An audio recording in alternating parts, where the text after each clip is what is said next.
Bonjour. Dans cette vidéo, nous allons aborder un thème qui me semble être nécessaire et à savoir une question qu'on me pose de plus en plus souvent. Pouvez-vous nous expliquer comment l'utilisation du fioul et du gaz pour le chauffage des habitats a évolué au cours des dernières décennies? Alors pourquoi se pose-t-on cette question de plus en plus souvent? Parce que on est en train de nous dire il faut arrêter. Donc quand il faut arrêter, il faut comprendre pourquoi il faut arrêter et souvent pour comprendre, il faut savoir d'où on est parti. Donc, il n'y a pas si longtemps qu'on se chauffe avec ces énergies fossiles que sont le fioul et le gaz. Alors déjà, on va voir ce qu'est une énergie fossile. Une énergie fossile, c'est une énergie qui a été stockée, c'est une réserve de possibilité d'énergie qui est stockée depuis très longue date. À savoir que, à la base, les énergies fossiles sont d'origine solaire. C'est par le biais de la photosynthèse, entre autres, que des plantes se sont développées et qu'elles ont pu produire des masses assez importantes de végétaux qui sont tombés dans l'eau, qui se sont donc stockés là, qui n'ont pas pourri rapidement et qui donc petit à petit, sous plein d'effets divers, se sont transformés en pétrole ou gaz. Alors, il y a aussi une partie du règne animal qui est dedans, hein. Donc, le règne animal, ce sont plus des monocellules, hein, ou en tout cas des plantes relativement basiques, hein. Mais tout ça a permis de constituer, à une époque qu'on appelle le Carbonifère, située entre moins 300 et moins 360 millions d'années, ces réserves que l'on exploite maintenant. Et donc, vous voyez, c'est quelque chose qui s'est produit sur 60 millions d'années, il y a plus de 300 millions d'années.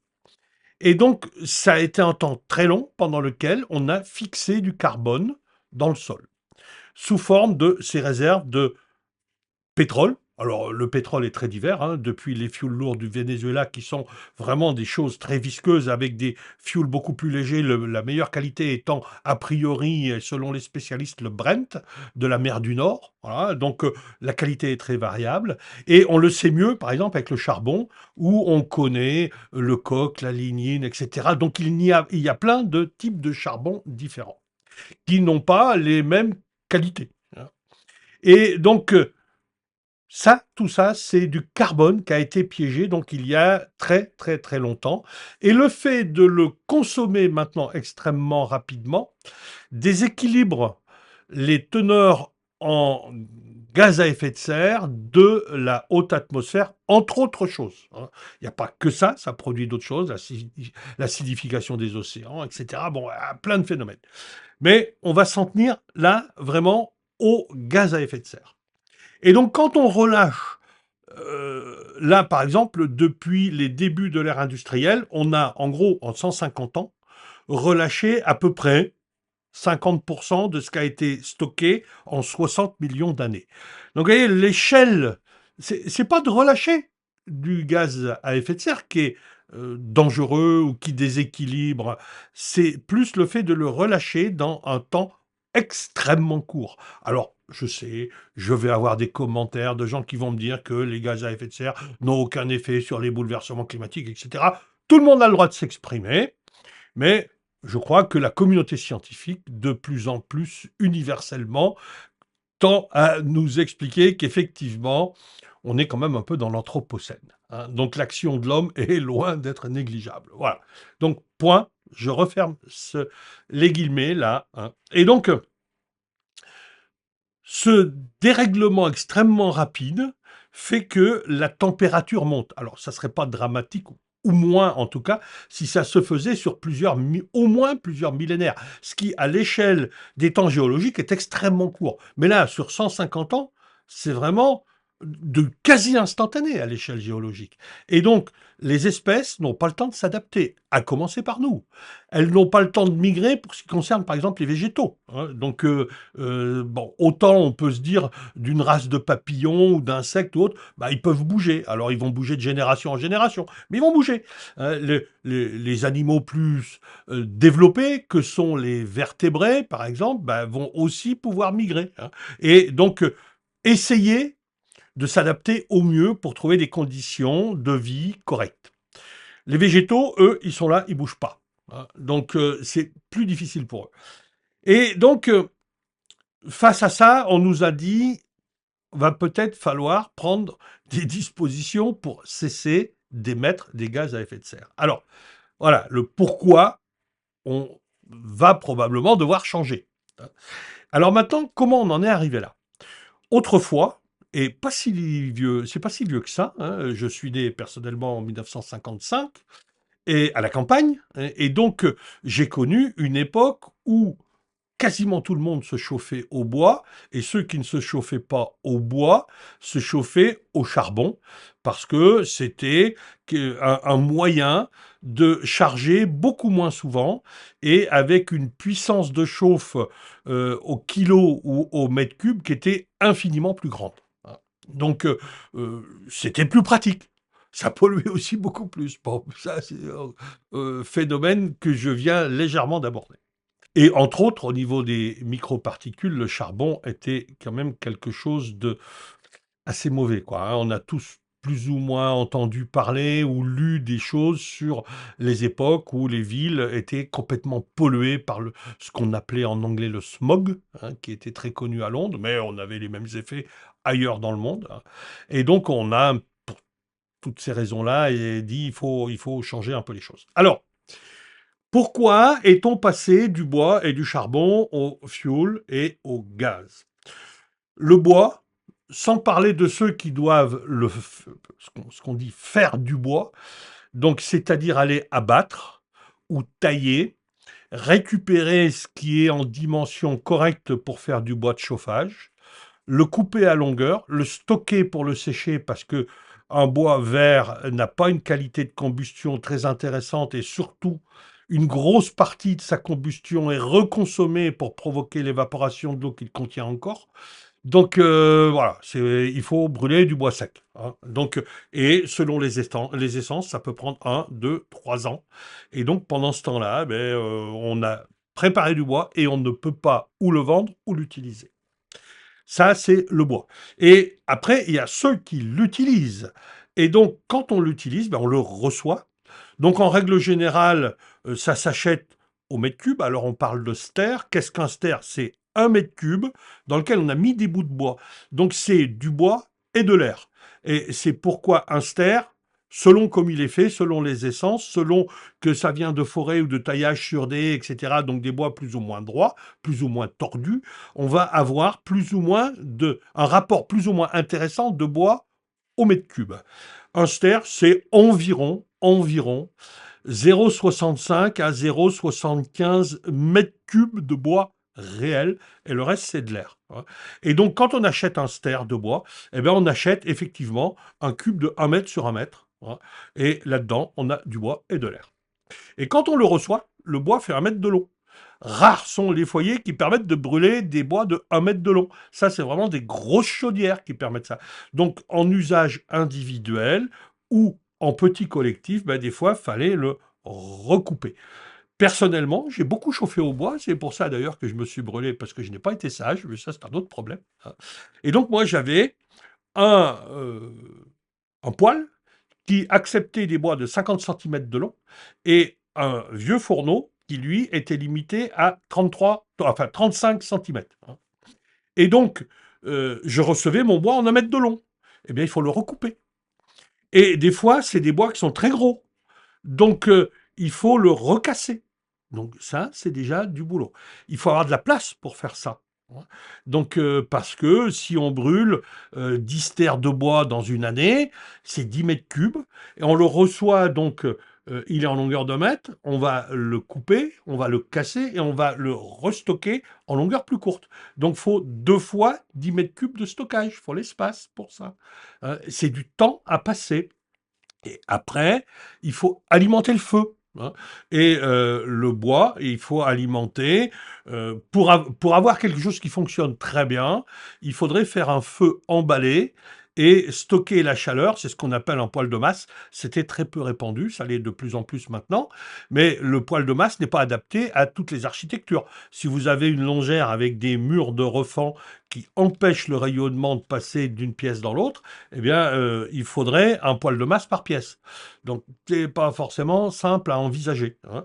Donc, alors, on a plein d'autres systèmes, etc. Mais on ne va parler que du combustible aujourd'hui, hein.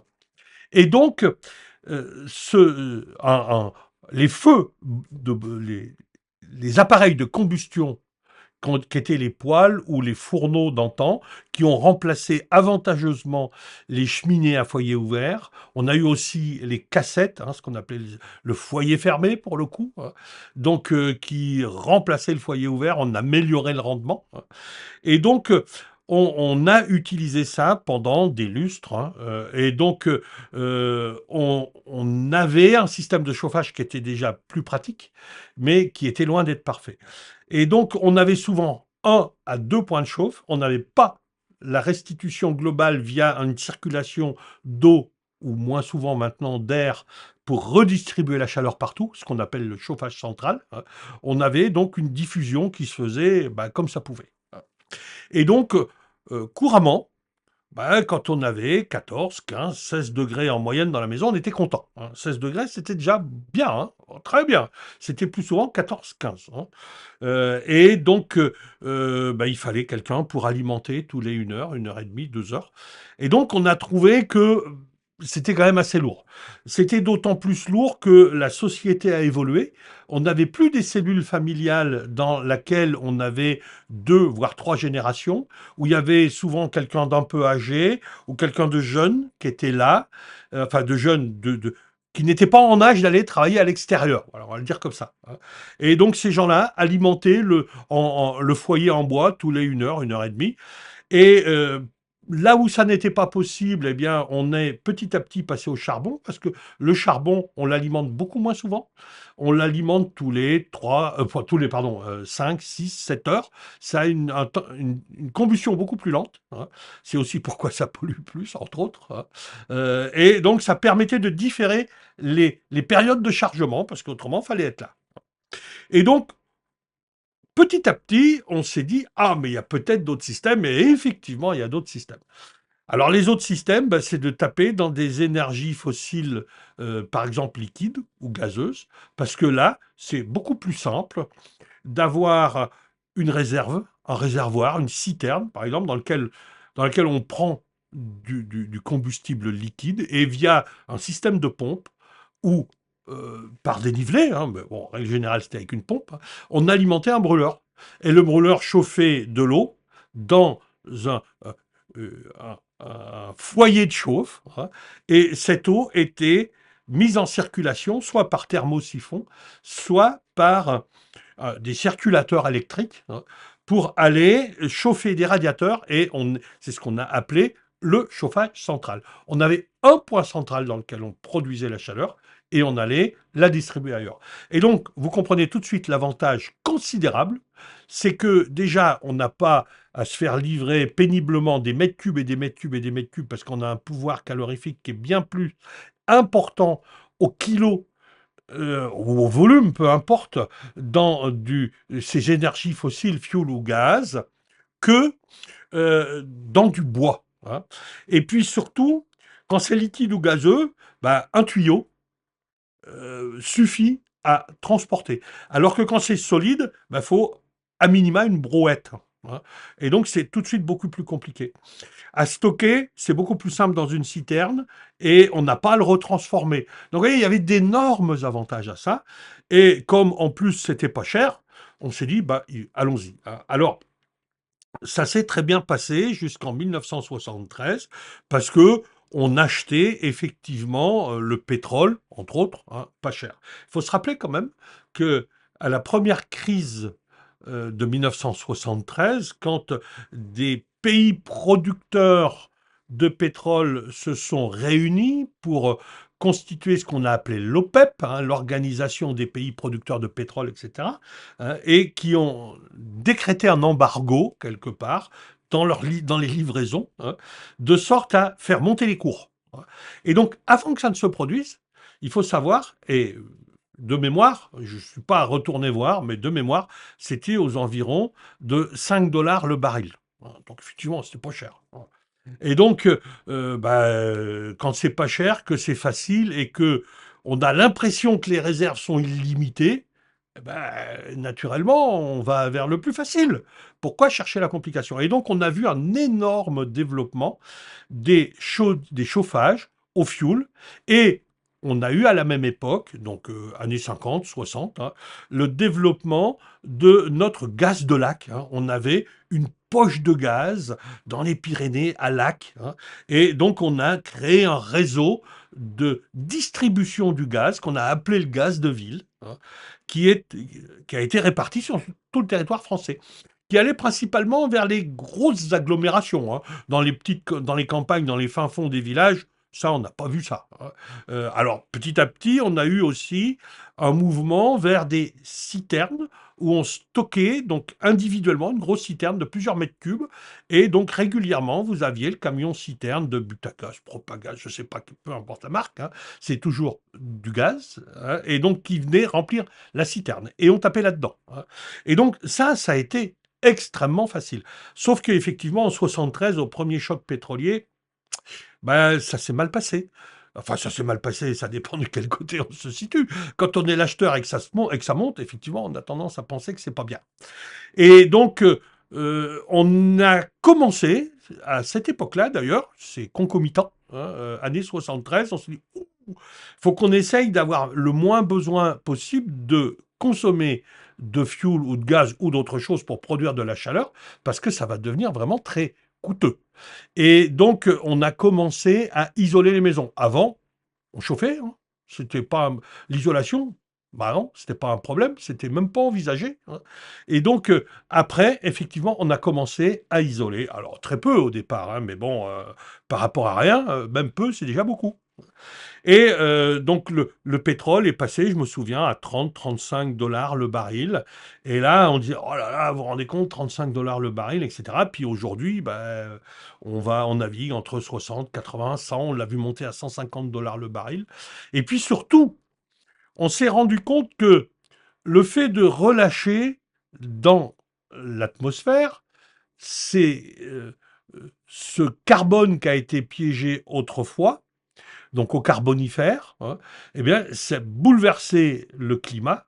Et donc, c'était quelque chose qu'il fallait prendre en compte, hein, parce qu'on ne peut pas continuer comme ça. Ça semble pas possible, je le redis, même s'il y a des détracteurs. Bon, quand même, majoritairement, les gens ne se... il y a quand même de moins en moins de climato-sceptiques ou négationnistes. Pour cette raison-là, pour une autre raison, hein, dont peut-être vous avez entendu parler, qui s'appelle le pic de Hubbert. Hubbert, donc, c'est un Américain employé d'une grosse, je me souviens plus qui était son employeur, mais vraiment une des majors du pétrole, a mis en place un système de calcul, une équation qui permet de voir à quel moment on aura passé un pic que justement on appelle le pic de Hubbert, hein, qui est que voilà, on a une consommation qui monte et on a une production qui croît jusqu'au moment où on ne peut plus faire croître la production et où la consommation continue à croître. Et là, à ce moment-là, bah, loi de l'offre et de la demande, les prix montent, hein. Et donc souvent, ça se produit à un moment, parce que le pic de Hubbert s'applique bien sûr principalement au pétrole, mais pas que. Pour toutes les réserves fossiles, toutes les ressources fossiles, qu'elles soient donc d'énergie ou de métaux ou autres, hein, eh bien, à un moment donné, il y a effectivement une production possible, une consommation qui est là, et à un moment donné, ben, la production, on ne peut plus l'augmenter, voire elle va décroître parce qu'on a consommé plus que ce qui reste. Et donc, comme on consomme d'abord ce qui est facile, eh bien, on va Pour le pétrole, par exemple, au début, bah, c'était vraiment des poches qui étaient proches de la surface. Et petit à petit, il faut aller les chercher de plus en plus loin. Aujourd'hui, on fort à plusieurs milliers de mètres sous le niveau de la mer, c'est pas un problème. Il y a 100 ans, on se posait même pas la question de ça. Parce que, bah, au début du XXe siècle, on consommait un baril de pétrole pour en extraire 100. Aujourd'hui, pour en extraire 100, on est plutôt en moyenne aux environs de 30, 35, voire 40 barils consommés. Alors bien sûr, on a toujours certains puits où on est à 2 ou 3 barils pour 100 qu'on sort. Mais on a d'autres endroits où ben, on a passé les 50 barils pour en sortir 100. Et pour que ça reste rentable, il faut que les prix montent. Et comme on est face à deux difficultés majeures, c'est le coût donc qui devient difficile, et les effets secondaires, bouleversements climatiques entre autres, et particulièrement, qui font qu'on ne peut pas continuer, hein. Et donc, voilà, on est dans cette situation où on nous a dit, et à juste titre, il faut chercher des solutions autres. Et comme par nature, l'homme, aussi longtemps, enfin, je pense tous les animaux, hein, aussi longtemps que c'est facile, n'a pas envie de changer, eh bien, on en est passé au législatif, hein, parce que le législatif, on nous dit, voilà, vous avez des chaudières, donc à combustible fossile, eh bien, vous devrez les entretenir si c'est possible, mais dès lors qu'on ne pourra plus les entretenir et qu'il faudra changer, eh bien, il faudra changer de source d'énergie. Certaines même, on nous dit, bah, même l'entretien, faut changer, hein. Donc, OK, bah, on est face à ça. Alors, voilà, on est aujourd'hui en 2024. Je pense que d'ici 5 à 10 ans, on ne parlera plus de chaudière à énergie fossile. Parce que les dernières auront rendu l'âme, on aura mangé toutes les réserves de pièces pour les dépanner, et bah, on ne pourra plus les dépanner, voilà, tout simplement. Donc, il faudra passer à autre chose. Mais ça, c'est dans le cadre d'une autre vidéo qu'on va aborder ce sujet. Donc, voilà pourquoi on est passé, alors en synthèse, hein, en résumé, hein, il est devenu, enfin, à un moment donné, on a chauffé avec du bois, puis avec du charbon. Ceci dans des foyers ouverts qui avaient des rendements relativement, voire très médiocres. Donc on consommait beaucoup pour peu de bénéfices. Donc on est passé à des systèmes à foyer fermés, donc qui ont été les poêles, les fourneaux, les cheminées à cassette, les chaudières, hein.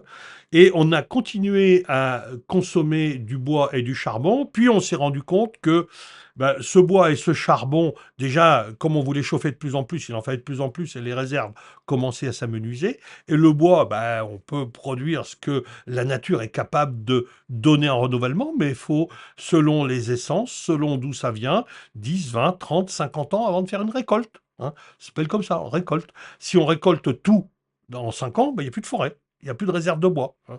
Donc il a fallu, on s'est dit, il faut trouver autre chose.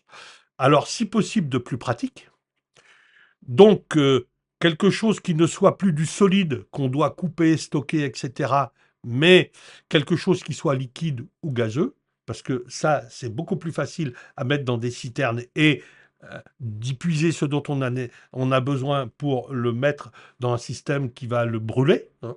Donc on est passé au fioul et au gaz, hein.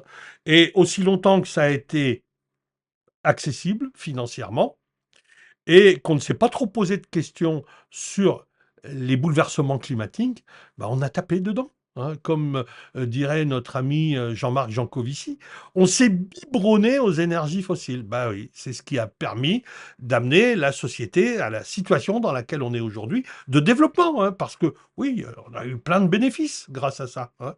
Mais voilà, on arrive à un moment donné où aujourd'hui, bah, on est un peu dans le mur, on ne peut plus continuer. Et on ne peut plus continuer parce que il n'y a plus les réserves nécessaires. Parce que oui, on continue à trouver du pétrole, oui, on continue à trouver du gaz, mais dans des endroits de plus en plus difficiles au niveau de son exploitation. Donc avec des coûts d'exploitation qui augmentent, qui font que le prix de ces fournitures augmente considérablement, on peut plus se l'offrir, où on ne pourra plus un jour se l'offrir, et on s'est rendu compte des effets secondaires, donc il fallait changer. Voilà pourquoi, voilà comment on a connu une évolution vers une consommation forcenée de ces énergies fossiles et comment aujourd'hui on va devoir revenir à quelque chose de plus sage. Et donc ça, on va l'aborder dans d'autres vidéos.